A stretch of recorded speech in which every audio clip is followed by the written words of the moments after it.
अद्भुत, अकल्पनीय, अविश्वसनीय किंतु सत्य।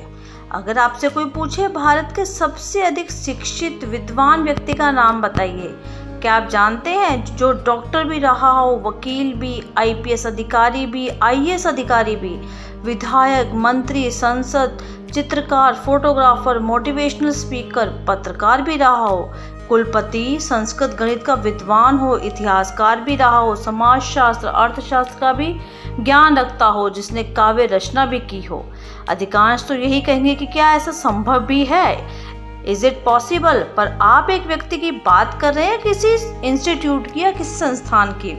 पर भारतवर्ष में एक ऐसा व्यक्ति है जो मात्र 49 ईयर की अल्प आयु में भयंकर सड़क हादसे का शिकार हुआ और संसार से विदा भी हो गया। क्या आप जानते हैं उस व्यक्ति का नाम? वो थे डॉक्टर श्रीकांत जिचकर।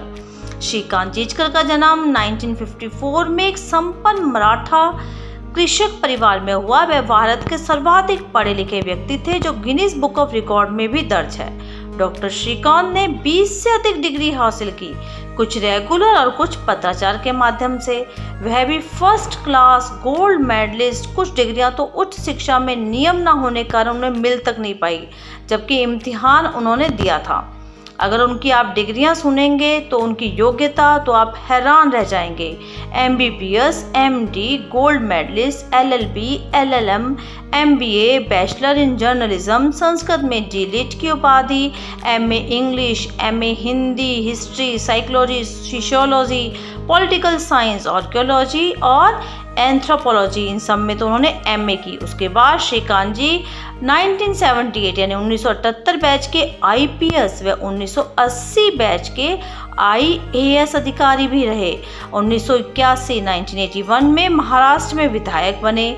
1992 से लेकर 1998 तक राज्यसभा सांसद रहे। श्रीकांत जिचकर ने वर्ष 1973 यानी 1973 से लेकर 1990 तक का समय यूनिवर्सिटी के इम्तिहान देने में गुजारा।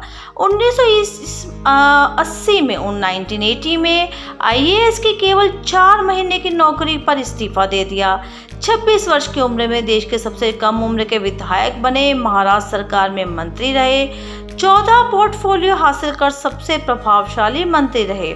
महाराष्ट्र में पुलिस सुधार किए। 1992 से 98 तक बतौर राज्यसभा सांसद संसद की बहुत सी समितियों के सदस्य रहे, वह भी महत्वपूर्ण कार्य पे। उसके बाद 1990 में कैंसर लॉस स्टेज का डायग्नोज हुआ। डॉक्टर ने कहा कि उनके पास केवल 1 महीना है। अगर वो अस्पताल पर मृत्युशैया पर भी पड़े थे, लेकिन आध्यात्मिक विचारों के धनी श्रीकांत जिचकर के आस नहीं छोड़ी।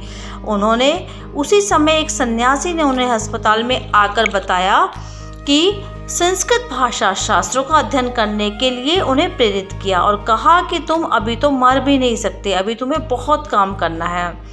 उनके विचारों से श्रीकांत जिचकर बहुत प्रभावित हुए और उन्होंने स्वस्थ होते ही राजनीति से संन्यास लिया और संस्कृत में डीलिट की उपाधि अर्जित की। वे कहा करते थे, संस्कृत भाषा के अध्ययन के बाद मेरा जीवन ही परिवर्तित हो गया। मेरी ज्ञान पिपासा पूर्ण हुई। पुणे में संदीपनी स्कूल की स्थापना की। नागपुर में कालिदास संस्कृत विश्वविद्यालय की स्थापना की और उसके कुलपति भी रहे। उनका पुस्तकालय किसी व्यक्ति का निजी सबसे बड़ा पुस्तकालय था, जिसमें 52,000 के लगभग पुस्तकें थी। उनका एक ही सपना था, भारत के प्रत्येक घर में कम से कम संस्कृत भाषा का विद्वान हो एक, और कोई भी परिवार मधुमेह यानी कि ऐसी जीवन शैली से जुड़ी बीमारियों का शिकार ना हो, ना कि डायबिटीज जैसी बीमारियों का शिकार हो। यूट्यूब पर उनके केवल 3 मोटिवेशनल हेल्थ फिटनेस संबंधित वीडियो हैं। ऐसे असाधारण प्रतिभा के लोग आयु के मामले में निर्धन ही होते हैं। अति मेधावी, अति प्रतिभाशाली व्यक्तियों का जीवन ज्यादा लंबा नहीं होता। शंकराचार्य, महर्षि दयानंद सरस्वती, विवेकानंद भी तो अधिक उम्र तक नहीं जी पाए थे। 2 जून 2004 को नागपुर से 60 किलोमीटर दूर महाराष्ट्र में एक भयंकर सड़क हादसे में श्रीकांत जिचकर का निधन हुआ। संस्कृत भाषा के प्रचार प्रसार व हॉलिस्टिक हेल्थ को लेकर उनका कार्य अधूरा रह गया। विभिन्न व्यक्तियों के जन्मदिवस को उत्सव की तरह मनाने वाले हमारे देश में ऐसे गुणी व्यक्ति को बहुत कम लोग जानते हैं, जिसके जीवन में कितने ही युवाओं को प्रेरणा मिली। ऐसे शिक्षक, ज्ञानी, उत्साही व्यक्तित्व, चिकित्सक, विधि विशेषज्ञ, प्रशासक और राजनेता के मिश्रित व्यक्तित्व को हमारा भारतवासियों का सत सत नमन। आपको भी जानकर ये सब कुछ हैरानी हुई होगी।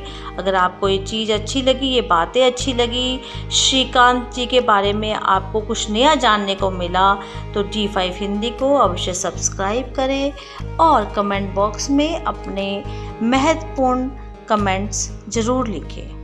आपके कमेंट्स का हमें इंतज़ार रहेगा।